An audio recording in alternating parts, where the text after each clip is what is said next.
Hi, 11s again. So now hitting at 11:18, I'm going to try to do a couple of examples from exercise 2 in case you guys are there. Those were the two requests that I had on Friday. Do exercise 2B examples, and I said parallel and perpendicular lines. Yeah. For sketching graphs, that's 2D, and 2C I did in class with you guys. Yeah. Again, remember every session I'll be doing a quiz. And I will upload the quizzes. I forgot about that. After this video, I'll upload the quiz 2 and quiz 2 solutions. Because I'm going to keep revising the same skills. And I want you to watch the videos. I want you to do the questions. I want you to know every exercise. Okay? Because if you haven't been looking at your upcoming events, your first SAC is on the 16th, which is the Friday coming. Okay? 16th of Feb. 2 days after Valentine's. Alright? So please watch these videos. They'll be really helpful, okay? And if you have any questions, post it in the discussion area. And if I see it, I'll answer it. Yeah. And help each other as well. Help each other in the discussion area. Try to learn collaboratively. All right, here we go. What is this? 2E parallel and perpendicular lines. So I'll do a parallel and I'll do a perpendicular. I'll do one that looks easy, and then I'll do one that looks hard. Okay, so an easy one would be something that is already in the form of y equals mx plus c. Yeah, so it has a gradient y-intercept, and you can look at it straight away. True. Now it says find the equation of a straight line that passes through. So what we have is a line that passes through 4, -2. So what I'm saying is 4, -2 is, let's say here. There's a point, and there's a line that passes through there. Now, that could be any line. I don't know what kind of line it is. It could be this line. It could be that line. It could be this line. It could be this line. It could be that line. It could be this line. I have no idea what these lines are. They're just telling you, find the equation of this line that passes through that point. So all I know is, for all I know, it could be any one of those. Yeah? So all you have to do now is you need another piece of information. You know the line passes through this point, but you don't know which direction it is, you don't know the angle, you don't know anything else besides the fact that it passes through that point. So if we were to do, let's say, B, right? Then the second piece of information they tell you is they say it's perpendicular to this line. Okay? So it's not that line. The answer is not this line. They're just saying it's perpendicular to this line. Perpendicular means that it's 90 degrees. Okay? So like this is perpendicular. 90 degrees. Yeah? That is perpendicular. 90 degrees. Now we know from exercise 2E that if they're perpendicular, the gradient of the first line, so let's say this is gradient 1, then the gradient times the gradient of the second one will give you an answer of -1.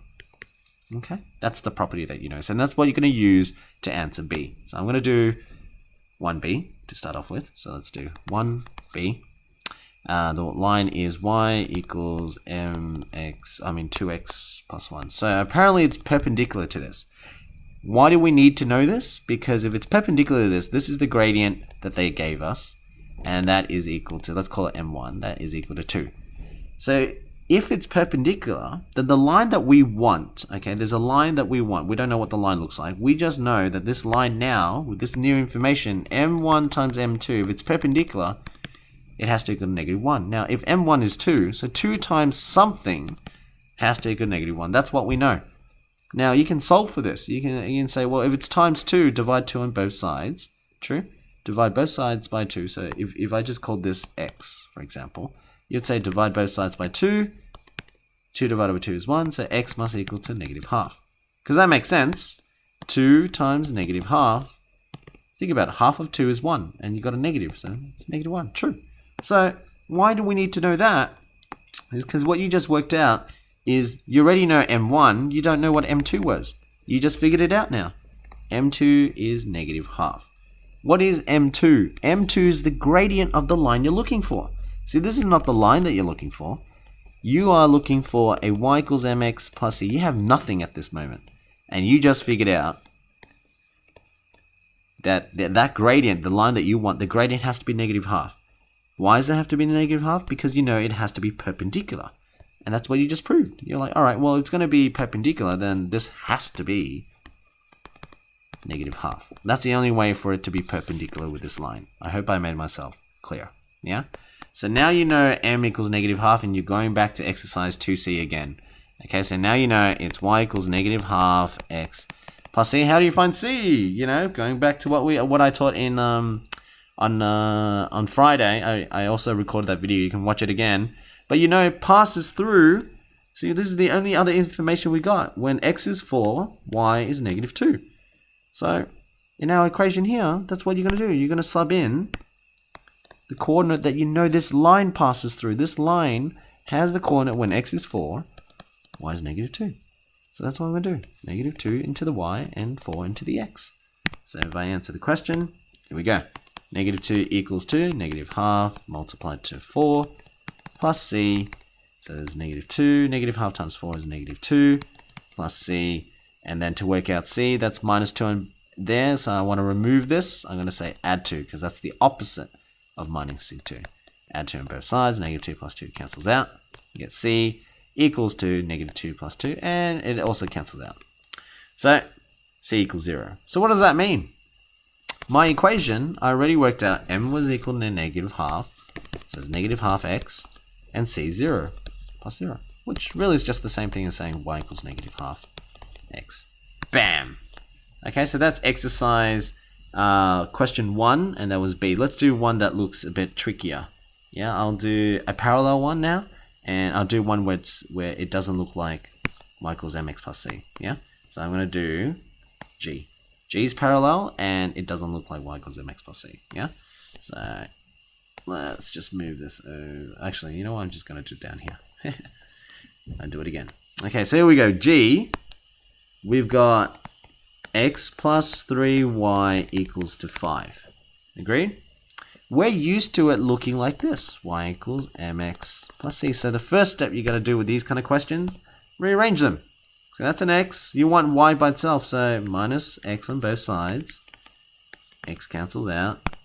X take away x is 0. That's why. And then you got 3 times y equals to 5 minus x.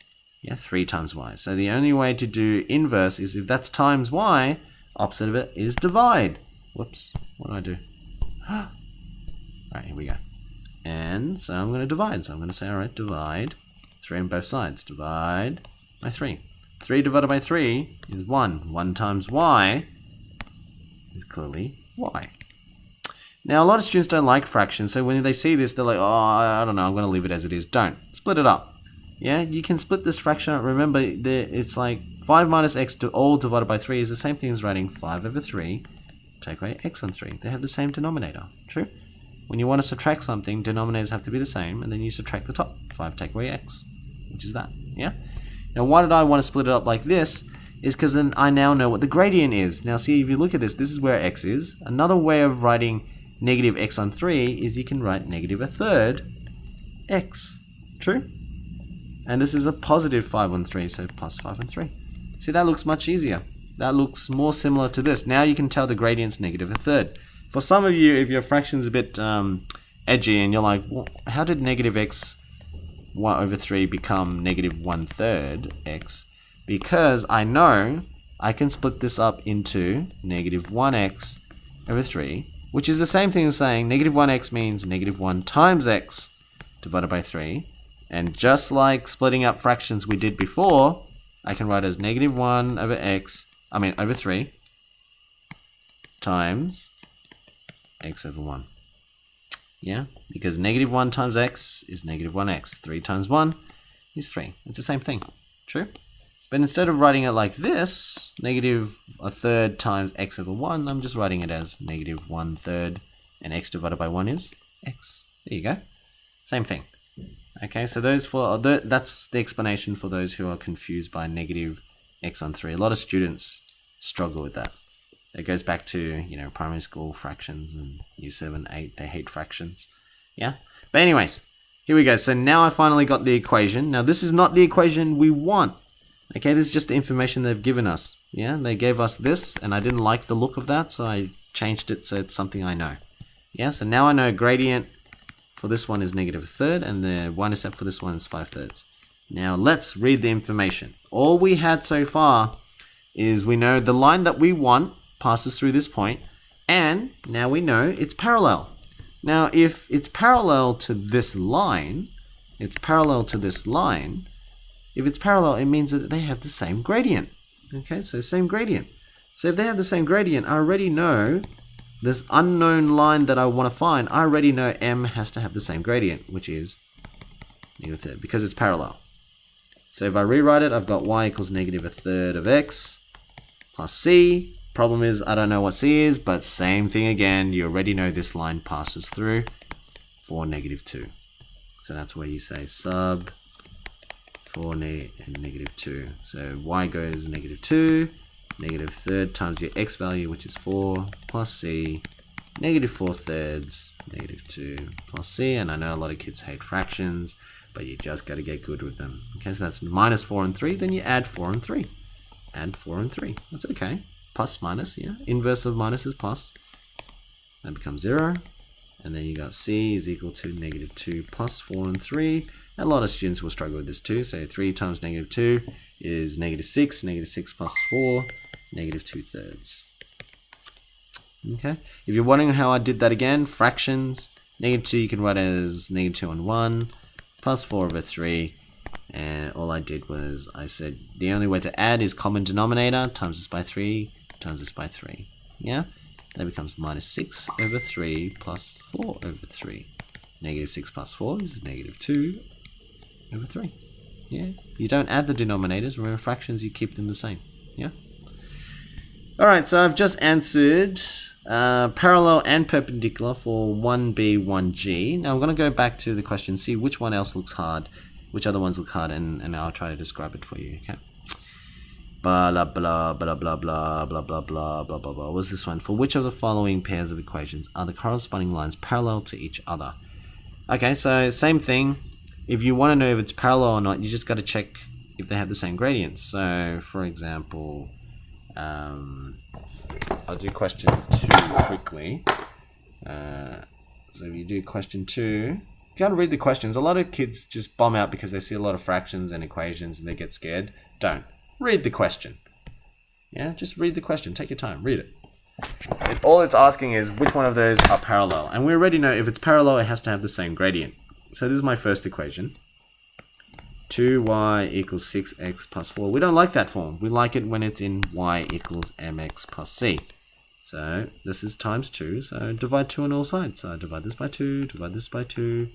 Oh, sorry, divide the whole thing by 2. 2 divided by 2 cancels out. So y equals 2. 6x. So you can split the fraction, just like I did before. 6 divided by 2 is 3x, and 4 divided by 2 is 2. Okay? So this is the equation of the first. The second equation is y equals 3x plus 4. Now, are they parallel? They're only parallel if they have the same gradient. Yes, they have the same gradient. So those two are parallel, and you say yes. But you have to show you're working, which is what I'm doing here. Yeah? So that's question 2. That's what you do. Let's have a look at another one. Let's see which one looks tricky. Maybe I'll do one of the question 3s, and I reckon I'm going to choose one of these because you guys will probably be like, oh my god, letters A, B, C, R, S, T, U. You know, I'll do 8. I'll do 8 and get you to see what it is. Yeah. So I will do 3 and 8. So let's have a look at 3 and 8. 3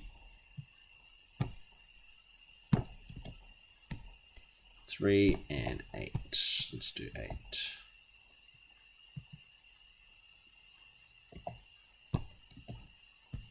Okay. Let's have a look at 3. Same thing. Find the equation of the line. So you got perpendicular to the line x equals 3, and it passes through the point 34. So how I always like to do this, a lot of students just give up before they even really try to nut it out. It's like a problem. It's like a puzzle. Sit there and draw it. Picture it. What does the line x equals 3 look like? And if I draw it out, x equals 3 is a vertical line. Exercise 2D or 2B tells you that. Yeah. So we know that x equals 3 is a vertical line at 3. So that's what x equals 3 means. Yeah, it's a vertical line. And it passes through. So there's a line that is perpendicular to this. So if it's perpendicular, remember, perpendicular to vertical has to be horizontal. So the line that we want is horizontal, and it passes the point 3, 4. So 3, 4, let's say it's here. So that's 4. It's 3, 4. Now, the only way to have a horizontal line that passes this point is you have a horizontal line at 4. Answer's 4. True? Pretty easy. And that's all they're asking you to do. That's all of 3 there. Simple and easy. Yeah? Let's do 8 now. So show that RSTU is a rectangle if the coordinates of the vertices are respectively. Okay. Sounds complicated. Don't get scared. Draw the damn picture. Yeah? Just draw it. Just do it. So here we go. R is 2, 6. I'm going to go, all right, 2, 6. That's my R. That's my point. Next one, I've got S, which is 6, 4. So 6, let's say, it's probably, let's go 6 is here. Actually, I should make it a bit closer. 6. Okay, 6, 4. So 4 maybe about here. I don't know. I'm just going to make it up. S, 4. Okay. And T is 2, negative 4. So 2, negative 4. Let's just say it's about here. So, like that. T. And then you got U, which is negative 2, negative 2. Negative 2, negative 2.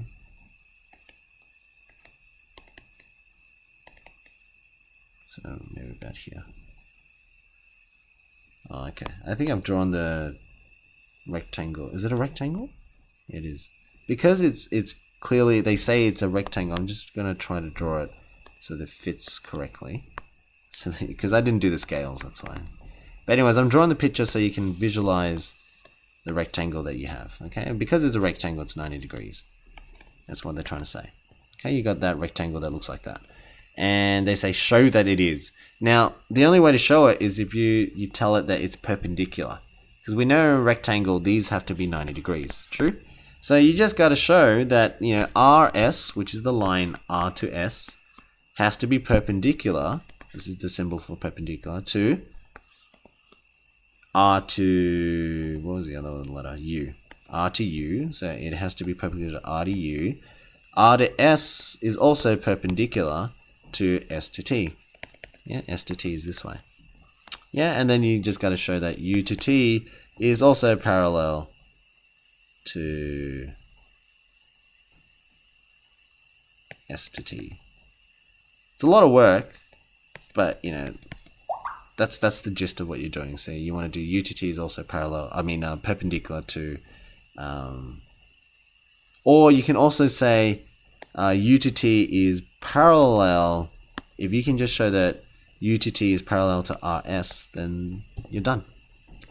Yeah, because if U to T is parallel to RS, meaning these two are parallel, they have the same gradient, and if RS is perpendicular to ST, then obviously UT has to be perpendicular to that too. So what I'm saying is you only need to prove 2 things. You can say RS, which I'll show again, RS, okay, R to S is perpendicular to RU, so R to U. If you can just show that's perpendicular, and to U, and you can show that U to T is parallel to R to S, so they're parallel, then obviously that creates, it's obviously perpendicular to R to U as well, or U to R, okay? But that doesn't mean that S to T is perpendicular to both, so you have to do another one actually. You have to do 3 tests. 3S is perpendicular to S to T. Okay, if that's perpendicular, then by nature it also is perpendicular to UT, since they're parallel. Okay, so you got 3 tests to do. And that means you got 3 lines to find out. You need to find out RS, UT, RU, and ST. So you got 4 lines to figure out. That's just a tedious question, actually. Ugh. Very tedious. Alright, so those are the things I need to find. I need to find the... actually, you don't need to find. You just need to show the gradients, actually. You just need to find the gradients of each. So let's do the gradients of each one. So R to S, okay, R to S, which is this one. That's R to S. You just need to find the gradient. So gradient is... I'm going to do MRS. Okay, so gradient is rise over run. So let's do 6 take away 4. And then 2 take away 6. Yeah. Y values Y, X with X. Yeah. And then gradient for the other one was, what did we have to find out? R to U. We need to find the gradient R to U. We also need to find the gradient of U to T. And we also need the gradient of T to S. Okay, so we need 4 different gradients. Now let's calculate this one. 6 take away 4 is 2. 2 take away 6 is negative 4. You get negative half. Okay. Let's do the gradient for gradient of R to U. So R to U, 6 y values take away negative 2. So 6 take away negative 2. And then x values, 2 take away negative 2 again. 2 take away negative 2. And that gives me what? 6 plus 2. 2 negatives make a positive. 2 plus 2. So that's 8 on 4, which is 2. Okay, so you got a gradient of 2. And then you look for gradient of ut. So u to t. You can do, let's say, 2 take away negative. Sorry, the y values. Negative 4 take away negative 2. So negative 4 take away negative 2. And then 2 take away negative 2. So 2 take away negative 2. That's negative 4 plus 2. And this is 2 plus 2. So that gives you negative 2 over 4, which is again negative half. Okay, and then you can now say t to s. So t to s you can do now 6 take away 2 and 4 take away negative 4. Yeah, so y values, 4 take away negative 4, 4 take away negative 4, and then 6 take away 2. That gives me now 4 plus 4, which is 8. 6 take away 2 is 4, 2. Okay, so now I've got my gradients, and to prove, like the things I said here, I said RS needs to be perpendicular to RU. So RS needs to be perpendicular to RU. The only way that could happen is if RU, which is over here, is like the gradient of it multiplied to RS, which is, where's RS? My thing's frozen. Oh, there we go. RS is negative half. So I just got to show RS, RU, if I multiply those two gradients, they need to be perpendicular, yeah? So RS, which we know is negative half,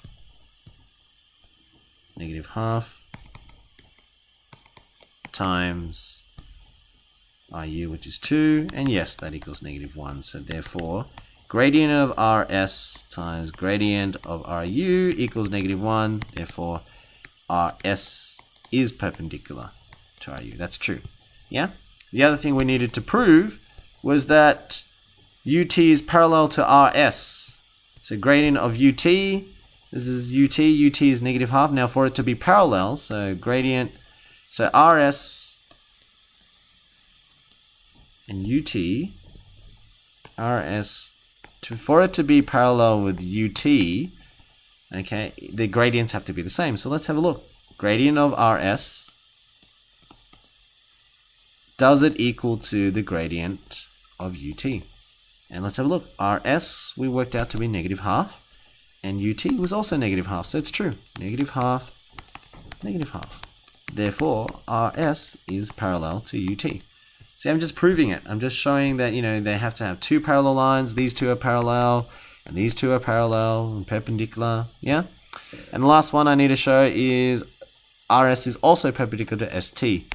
So RS is perpendicular to ST.